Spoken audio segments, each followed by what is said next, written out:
बिस्मिल्लाहिर्रहमानिर्रहीम। उम्मीद है कि सब लोग खैरियत से होंगे और तकरीबन डॉक्यूमेंट वाला मामला तकरीबन आप सारों का हल हो गया होगा, या किसी का अगर कोई इक्का दुक्का कोई इशू रह रहा है तो ठीक है, और उसको भी आप लोग जल्दी से हल कर लें, क्योंकि आप जो जितना भी है फोकस वो फिज़िकल पे करें, क्योंकि फ़िज़िकल की डेट ज़्यादा दूर नहीं है। ठीक है ना।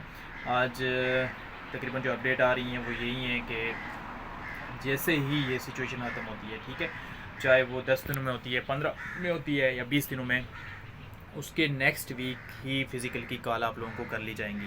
क्योंकि पहले मैंने आपको कहा था ना कि डॉक्यूमेंट प्रोसेस होते हैं सारे, उनको रोल नंबर असाइन होते हैं, सेंटर बताए जाते हैं, फिर वहाँ पे जो है तो पुलिस के ऑफिसर्स भेजे जाते हैं। तो वो सारी चीज़ें हो चुकी हैं, वो प्रोसेस पहले से कंप्लीट हो चुका है। और अगर ये सिचुएशन ना बनती जो कि बनी हुई है, तो इसी नवंबर की 10 तारीख से पहले पहले उन्होंने फ़िज़िकल की आपको डेट्स दे देनी थी और फिर आप लोगों को बुला लेना था फ़िज़िकल के लिए। लेकिन अब चूँकि वो प्रोसेस तो हो चुका है, अब सिर्फ इस चीज़ को देखना है कि ये जो करंट सिचुएशन है ये कब ख़त्म होती है। जैसे ये करंट सिचुएशन ख़त्म होगी तो नेक्स्ट वीक में फिर आप लोगों को कॉल कर लिया जाएगा फ़िज़िकल के लिए। तो इसलिए आप लोग ये तकरीबन आप लोगों के पास 10-15 दिन ही रहते हैं, तो ज़्यादा से ज़्यादा तैयारी करें। ठीक है, उसकी तैयारी के लिए जिन लोगों ने शुरू में मेरी बात को मान लिया था, तो आज आप देखें कमेंट में उन लोगों के कमेंट आ रहे होते हैं और वो तकरीबन अपना उस टारगेट तक पहुँचे हुए हैं जो कि उन्होंने अचीव करना था। और आप सब लोगों का बेहद शुक्रिया, इसलिए कि जिस तरह से आप लोग कमेंट में बात कर रहे होते हो या रिप्लाई कर रहे होते हो या डिस्कस कर रहे होते हो, तो मैं ख़ुद हैरान होता हूँ कि आप लोगों का इतना प्यार मोहब्बत है मेरे लिए। और मुझे बड़ा अच्छा लगता है ये चीज़ देख के कि आप लोग जो बातें मैंने आपको बताई वो आपने की भी हैं, और जिस तरह से पॉजिटिव तरीके से आप लोग उन चीज़ों का रिस्पांस दे रहे होते हो। तो हालांकि आपको पता है ना कि यूट्यूब पे और इन चीज़ों पे ज़्यादा फेक चीज़ें चल रही होती हैं और कोई इतना उसको सीरियसली नहीं ले रहा होता या एक रिलेशन नहीं बनता। तो मुझे लगता है शायद मेरा आप लोगों के साथ एक रिलेशन डेवलप हो चुका है और मुझे अच्छा लगता है आप लोगों के साथ बातें शेयर करना और बातें करना। ठीक है, मैं इस तरह से फील कर रहा होता हूँ कि शायद मैं आप लोग मेरे सामने बैठे और मैं आपसे बात कर रहा हूँ या डिस्कस कर रहा हूँ। तो सबका शुक्रिया, जो भी जितने भी मेरे इस चैनल पे आप लोग जितने लोग यहाँ पे कनेक्टेड हो, सबका बहुत बहुत शुक्रिया। जिस तरह से आप लोगों ने प्यार मोहब्बत मुझे दिया है तो शायद मैं एक्सपेक्ट भी नहीं कर सकता हूँ। ठीक है, इतना आप लोगों की तरफ से वो आ रहा है, तो बहुत ही शुक्रिया आप सबका। और दोबारा से बात करते हैं फ़िज़िकल के हवाले से कि देखें टाइम आपके पास बड़ा कम है, 10-15 दिन रहते हैं। तो जिसने पहले से तैयारी की हुई है तो उसके लिए तो बड़ा आसान हो गया है, लेकिन जिसने तैयारी नहीं की हुई तो अभी भी उसके लिए कुछ नहीं गया। ठीक है, 10-15 दिनों में भी स्टेमिना डेवलप हो सकता है। उसके लिए फिर यही होगा कि आप सुबह शाम दोनों टाइम पर एक्सरसाइज करें और ज़्यादा एक्सरसाइज करें। अगर 10 मिनट आपने रनिंग करनी है तो कम से कम आप रूटीन से 20 मिनट रनिंग करें, ताकि आप लोगों का स्टेमिना इतना डेवलप हो जाए कि आप लोग आसानी के साथ उस चीज़ को कवर कर लें, वहाँ पे आप लोगों के लिए कोई मसला ना बने। साथ में एक्सरसाइजेज भी होती हैं, ठीक है, लेग्स के मसल्स के लिए और पेट के लिए होती हैं, क्योंकि ज़ाहिर सी बात है कि जब आप भागते हो तो आपके पेन यहीं से निकलते हैं या आपकी थाइज़ में से, ठीक है, या लेग्स में से। तो अगर आप इस चीज़ को शुरू में कवर कर लोगे तो वहाँ पर आप लोगों के लिए कोई इशू नहीं होगा। और ज़्यादा से ज़्यादा आप इस चीज़ को डेवलप करो, क्योंकि इस दफ़ा जिसका फ़िज़िकल पास हो जाएगा तो उसके लिए बड़ा आसान हो जाएगा, क्योंकि फ़िज़िकल में बहुत सारे लोग फेल हो जाएंगे। उसकी वजह ये है कि उन्होंने तैयारी नहीं की, उन्होंने सीरियस नहीं लिया, तो वो लोग फेल हो जाएंगे। और क्योंकि उस दिन करके ना आप जो लोग रनिंग कर रहे हो, आप लोग कमेंट में बेशक बता सकते हो कि आपने पहले दिन जब रनिंग की थी तो आपसे 10 मिनटों में वो चीज़ नहीं कवर हुई होगी, लेकिन अब आपसे हो गई है क्योंकि आपने स्टेमिना डेवलप कर लिया अपना। तो इस तरह से जो लोग इस चक्कर में है कि हम जाएंगे और 10 मिनट की रनिंग करके तो पास होके तो आ जाएंगे, वो नहीं कर सकेंगे वहाँ पे। मुझे पता है ना वो फेल हो जाएंगे वहाँ पे। ठीक है, तो इसलिए जिनके पास अभी जितना टाइम बचा हुआ है 10-15 दिन का तो है ही है ना कम से कम, तो इसमें आप तैयारी करें और अल्लाह करे आप लोगों का ये स्टेमिना डेवलप हो जाए। मेहनत पे होता है सारा कुछ। ठीक है, फिर कुछ ने पूछा था कि चेस्ट थोड़ी सी कम है, तो देखिए चेस्ट के लिए पुशअप्स होते हैं और इस तरह की एक्सरसाइजेज होती हैं। और अगर वो उससे बेहतर हो रहा है तो ठीक है, नहीं तो जिम वाला कोई अगर आपका इंस्ट्रक्टर जानने वाला है तो उसके पास, क्योंकि वो एक्सरसाइजेज ये होती हैं कि उससे थोड़ा सा फ़र्क ज़्यादा पड़ता है। जो आप रूटीन में वेट के बगैर एक्सरसाइज करते हो तो उससे फ़र्क कम पड़ता है, लेकिन जो आप वेट के साथ एक्सरसाइज करते हो तो उसमें थोड़ा सा मार्जिन ज़्यादा होता है और आपकी जल्दी वो रिकवरी हो रही होती है। ठीक है ना, तो वो आप उनसे एक गाइडलाइन ले लो और वहाँ से 10-15 दिन ज्वाइन कर लो। हो सकता है वो जो आधे इंच का या इतना इशू है तो वो हल हो जाएगा आपका।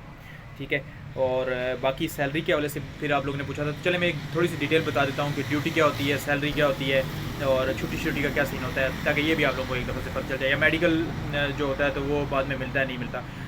देखिए सैलरी अभी जो करंट चल रही है कांस्टेबल की वो 60,000 चल रही है। जो लास्ट बैच आया था तो उसकी जो सैलरी चल रही है वो 60,000 हो चुकी है। ठीक है, ये 9,000 जो है तो पिछले महीने बढ़ा है और उससे पहले 51 थी, तो अभी 9,000 वो बढ़ गया, तो तकरीबन 59 और 60 के दरमियान आपको सैलरी मिल रही होती है, क्योंकि 1,000 जो है आपका जीबी फंड में आपके लिए सेव हो रहा होता है, तो इसलिए 59,000 तकरीबन आ रही है। तो अगर आप लोग जो नया बैच आओगे तो आपकी भी तकरीबन 55 से लेकर 60,000 तक आपकी सैलरी हो जाएगी। ठीक हो गया। बाकी उसके अलावा ट्रेनिंग आपकी 6 माह होगी। कुछ लोगों की इस्लामाबाद के अंदर होगी, कुछ लोगों को पेशावर में या सियाला पिंडी में या KPK के किसी सेंटर में भेज दिया जाएगा। हमारे बैच के साथ भी यही हुआ था। आधों की ट्रेनिंग यहाँ पे हुई थी, आधों की ट्रेनिंग हंगू में हुई थी, जो कि KPK में आता है। उसके अलावा ड्यूटी क्या होती है, देखें आप इस्लामाबाद पुलिस में जब आते हो तो ये इसके अंदर बहुत सारे ग्रुप्स हैं, बहुत सारे ही मतलब ग्रुप्स तो नहीं कहना चाहिए, डिपार्टमेंट आप उनको कहें तो प्रॉपर वर्ड होगा। डिपार्टमेंट्स हैं जहाँ पे आपकी पोस्टिंग हो जाती है। तो उन डिपार्टमेंट की नौयत के हिसाब से आपकी जॉब होती है। बहुत सारी जगहों पे आपको ऑफिस जॉब ड्यूटी करनी पड़ती है। ठीक है, आप कंप्यूटर पे जॉब कर रहे होते हो तो आपकी सिर्फ ऑफिस की टाइमिंग 8 से 4 या अगर ज़्यादा दूसरी शिफ्ट आएगी तो वो उसके बाद काम करेगी, और फिर उसमें आपको हफ्ता इतवार छुट्टी भी होती है। फिर अगर आप थाना जात और इस तरह के ऑपरेशन का नाम दिया जाता है, ठीक है, ऑपरेशन डिवीजन ये कहलाता है। तो अगर इसमें आप जॉब कर रहे हो तो फिर आपकी हो सकता है कि वीकली छुट्टी नहीं होती, वो फिर आपको अपने हिसाब से उन्होंने छुट्टी का एक सिस्टम बनाया होता है, तो उसमें आपको छुट्टी मिल जाती है। और उसमें थोड़ी जॉब रूटीन ज़्यादा होती है। ठीक है, 10 से 12 घंटे रूटीन की जॉब होती है। इसी तरह से अगर आप सिक्योरिटी डिवीजन है जिसमें कि सुप्रीम कोर्ट हो गई, पार्लियामेंट लॉजेस हो गया, या नेशनल असम्बली हो गई, या एम्बेसीज़ हो गई, इनकी सिक्योरिटी में, तो इसमें भी छुट्टी का एक अपना ही सिस्टम होता है, और इसमें भी 10 से 12 घंटे जो है तो रूटीन की ड्यूटी होती है। फिर आपको 60 छुट्टियाँ होती हैं साल में जो कि आपने लेनी होती हैं, वो आप थोड़ी थोड़ी करके अपने ज़रूरत के हिसाब से ले रहे होते हो। ठीक है, ये वीकेंड उनके अलावा होते हैं, और वो 60 छुट्टियाँ आपकी अलग होती हैं। इसके अलावा आपकी मेडिकल लीव होती है। ठीक है, वो आपको अगर कोई बीमारी आ जाती है तो उसके में आप मेडिकल लीव दे सकते हो, या फिर अगर आपकी कोई और इस तरह की सिचुएशन है तो जिसमें आपको लीव चाहिए तो आप वहाँ पे लीव भी ले सकते हो। तो छुट्टियों का इतना इशू नहीं होता, वो मैनेज हो जाता है। ठीक है, पुलिस में वैसे आपने सुना होगा कि छुट्टियों में मसले रहते हैं, तो वो तब होते हैं जब इस तरह की सिचुएशन बनी होती है, तो तब छुट्टियां बंद हो जाती हैं। अदरवाइज़ नॉर्मल रूटीन में आपको जिस तरह से आम जॉब बंदा कर रहा होता है तो उसमें वो छुट्टी भी चाहता है, वो जॉब भी कर रहा होता है, तो ये सेम रूटीन यहाँ पे भी इस तरह से होती है। ठीक है, और ये भी नहीं कि आपको बाउंड किया जाता है बाकी फोर्सेस की तरह कि आपने ड्यूटी के बाद कहीं नहीं जाना। आप पुलिस में ये होता है कि आप ड्यूटी करके तो आप जहाँ मर्जी चले जाओ। ठीक है ना, आप सिविलियन की तरह जॉब कर रहे होते हो, आपने ड्यूटी पे आना है, ड्यूटी के बाद आप जहाँ मर्जी चले जाओ। आपको कोई बाउंड नहीं होता कि आपने हेडक्वार्टर के अंदर ही रहना है या किसी एक पुलिस स्टेशन में रहना है। तो आप जहाँ मर्जी, आपकी आपने जगह रखी हुई है, रहाइश अगर आपने प्राइवेट रखी हुई है तो वहाँ पे रह सकते हो, गवर्नमेंट वाले भी देते हैं। ठीक है ना, तो जहाँ आपको ईजी लगता है तो वहाँ पर आप चले जा सकते हो। मेडिकल भी इस तरह से आपका होता है, और सेम ये फ़ीमेल के लिए भी होता है। तो फीमेल की जो जॉब होती है तो वो ज़्यादातर यही होती है कि इंडोर ज़्यादा होती है। ठीक है, लेकिन सिचुएशन के हिसाब से फिर उनको बाहर की ड्यूटी भी करनी पड़ती है, और अलग से भी होती है, मिक्स बॉयज़ के साथ भी करनी पड़ती है, तो डिपेंड करता है। ठीक है, फिर इस तरह से कुछ लोग जो हैं तो वो CTF और ATS का पूछ रहे होते हैं, जो कमांडो कोर्स होते हैं। ठीक है, तो इसमें से जो भी आप लोगों में से आएगा वो CTF या ATS का कमांडो कोर्स अगर करना चाहे तो वो कर सकता है। ठीक है, उनकी ड्यूटी फिर स्पेशल ड्यूटी ली जाती है उनसे, यानी आपकी जो जॉब की रूटीन है उसी हिसाब से आपसे ड्यूटी ली जाती है। आप किसी मिनिस्टर के साथ चले जाते हो, या किसी MP या MNA के साथ, या किसी जज के साथ आपकी भी ड्यूटी लग जाती है, या फिर इस तरह की और जो बहुत सारी जगह होती है तो वहाँ पे आपकी सिक्योरिटी ड्यूटी लग जाती है। तो ये सारी डिपेंड करती हैं कि आप लोग किस तरह से आके तो महकमे में अपना टाइम गुजारते हो। ठीक है, और उसके अलावा डॉक्यूमेंट का तकरीबन मामला सारों का हल हो चुका है। लिंक का अगर जिसका हुआ है ठीक है, जिसका नहीं हुआ तो वो यही करेगा कि आखिरी दिन अपने डॉक्यूमेंट साथ ले आएगा तो उसका प्रॉब्लम हल हो जाएगा। इसके अलावा अगर किसी को कोई मसला परेशानी हुआ तो कमेंट में पूछ लेना, और ताकि फिर हम उसको डिस्कस कर लेंगे। ठीक हो गया, और अल्लाह आप सबको कामयाब करे, ज़्यादा से ज़्यादा मेहनत करें ताकि ज़्यादा से ज़्यादा लोग कामयाब होकर तो यहाँ पे आएँ। अल्लाह हाफ़िज़।